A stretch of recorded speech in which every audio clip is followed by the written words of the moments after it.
percentage of change of length of potato strip.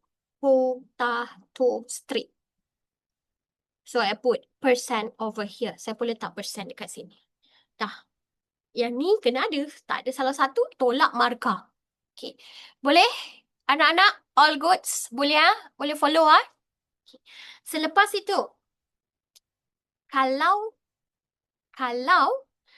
sekiranya awak punya kepekatan sukros, sekiranya you punya kepekatan sukros 30%. Tengok dekat atas. 30%. Dekat manakah lokasi dia? 30%. Adakah dekat sini? Area sini? Sebab yang ni 5 kan? 1, 2, 3. Adakah dekat area sini? Area sini? Ataupun dekat area sini? Yang mana satu? Atas ke bawah, guys? Atas ke bawah? Kenapa atas? Sebab dia berkurang. Sebab dia berkurang.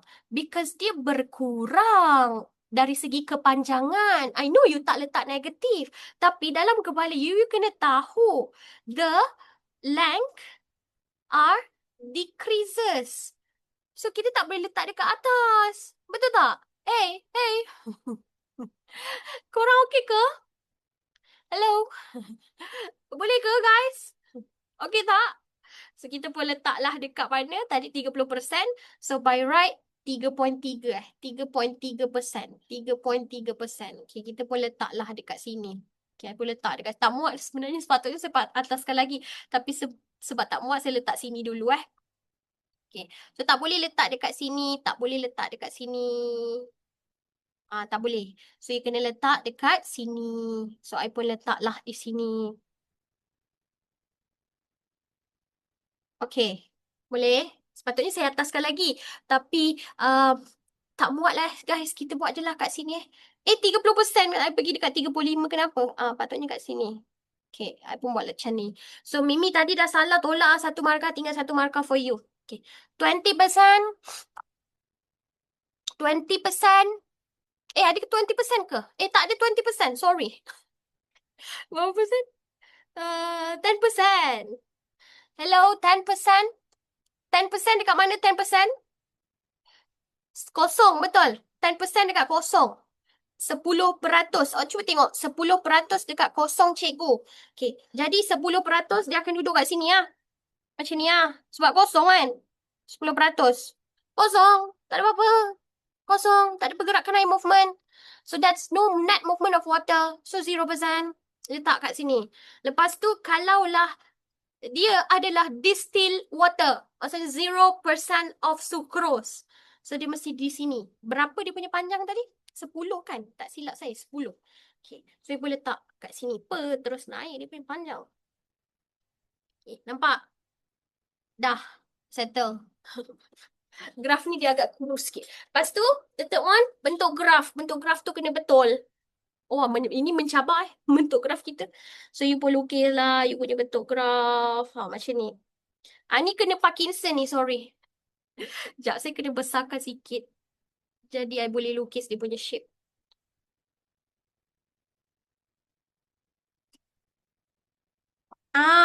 Baik. Cantik. Alamak. Tapi dia tak boleh keluar tau, guys.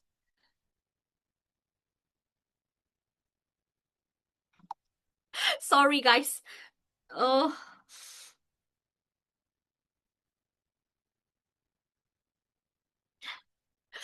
Dapat macam ni. Boleh, guys. Korang boleh lah. Korang lukislah curve cantik sikit. Sebab saya pakai iPad. Jadi, dia tak berapa cantik sangat dia punya curve. Dia jadi tegak pula. Sekejap, Last. Okay. Done. Alright, boleh tak, guys? Korang punya graf jadi apa, I'm wondering. Graf you jadi apa? Boleh boleh. Dapat 2 markah je. Penat. Patutnya 4 markah kat sini. Okay, dah. Pergilah doa banyak-banyak. Tak keluar soalan graf. Benci betul lah soalan graf ni. Okay. So, based on the graph, nyatakan kepekatan larutan sukrosa yang isotonic towards the subcell. Ya Allah, sukrosa berapa? Sukrosa berapa based on the graph? Isotonic. Yang isotonic. Bila isotonic, maksudnya apa? Bila isotonic? Tidak ada perubahan peratus panjang. Tetapi soalan ni dia kata berdasarkan graf.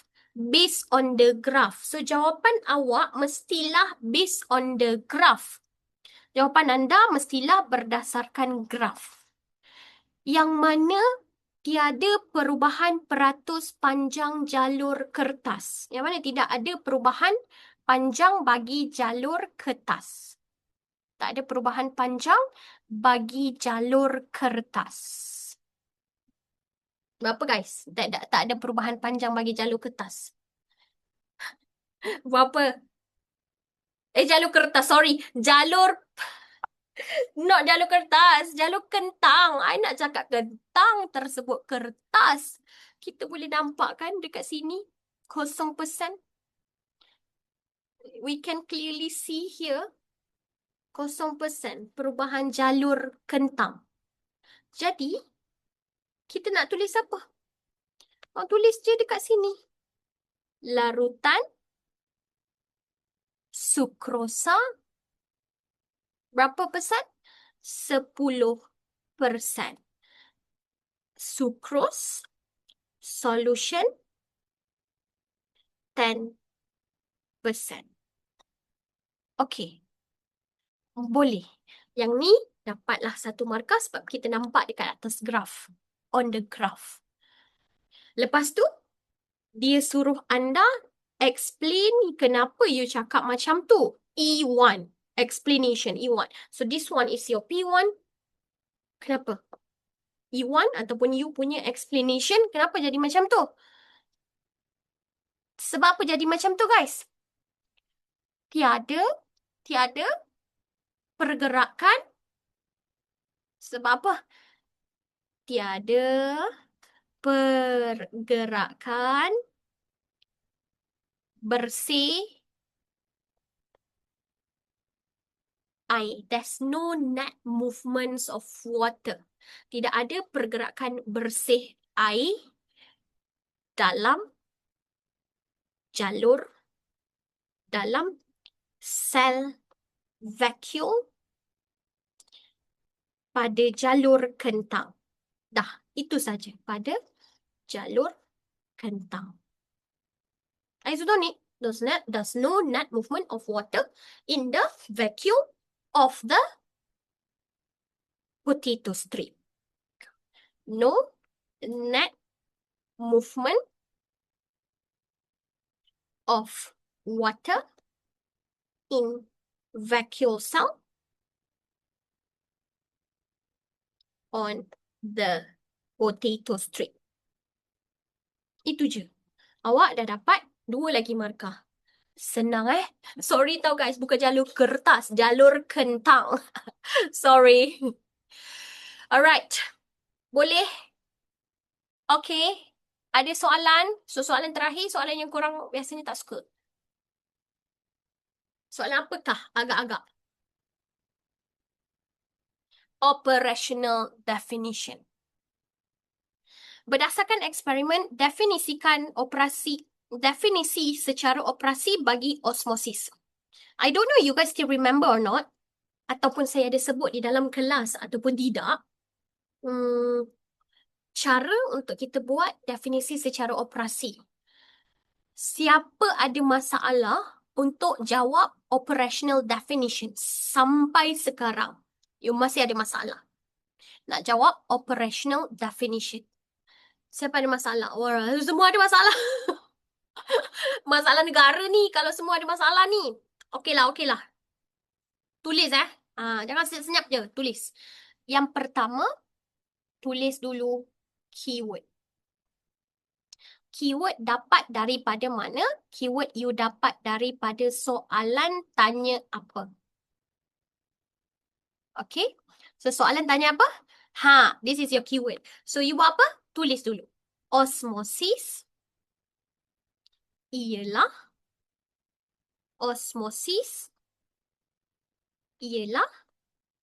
proses ke bahan? Proses ke bahan? Is it a process or is it a substance? Proses. Janganlah pilih bahan. Bahan tu benda. Substance, material. Osmosis kan proses. Ialah proses. You pilih salah satu. Ialah proses. Sorry. Dekat bawah ni I nak buat English. Tapi I buat bahasa Melayu pula. Is a process. Okay. Tips yang kedua. Pemboleh ubah bergerak balas. What do you observe at the end of the experiment? Apa you tengok pada akhir eksperimen? Apa you tengok pada akhir eksperimen?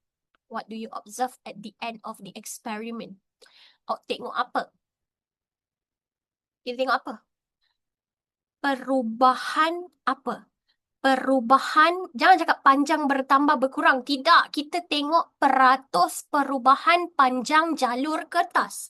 Sebab apa? Kita buat graf tadi. So, this is what we observe. Sama ada awak nak tulis peratus perubahan jalur kertas ataupun perubahan panjang akhir jalur kertas. Diterima. Tak ada masalah. Awak nak buat, this is sebenarnya awak punya pemboleh ubah bergerak balas. But, you punya pemboleh ubah bergerak malas boleh juga peratus perubahan panjang jalur kertas. Jalur kertas lagi. Jalur kentang.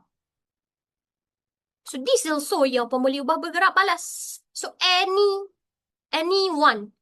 Jangan tulis dua-dua, tulis salah satu. Katakanlah I nak ambil peratus sebab peratus tadi I dah tulis di dalam I punya graf. Okay. So, saya letak apa? Osmosis ialah proses apa? Proses apa anak-anak? Okay, sekarang saya dah tahu dah. Kat sini I pun tulislah. Peratus perubahan jalur kentang.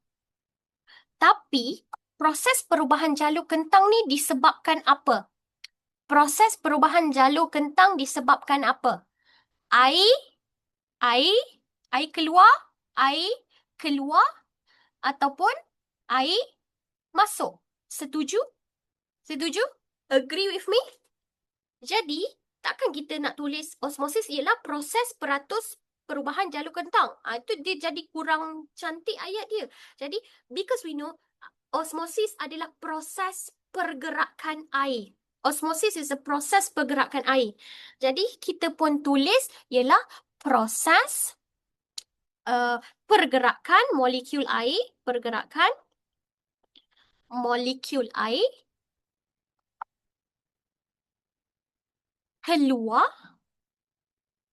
dan bukan keluar je, dan masuk dalam jalur kentang. Dalam sel jalur kentang. Dalam sel jalur kentang. Ini belum lagi dapat full mark. It's a process of movement of water molecule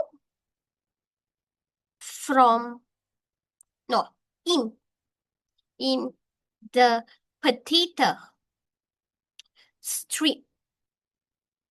In a potato strip. Jawapan awak dah siap ke? Belum. Tips yang ketiga, mesti kena ada action. Apa you punya action? Apabila direndam, apa yang kita buat dalam eksperimen? Larutan yang berbeza. Because you are using a sucrose solution, 10%, 30% distilled water. Betul tak guys? When immerse in different solution. Okay, dapat.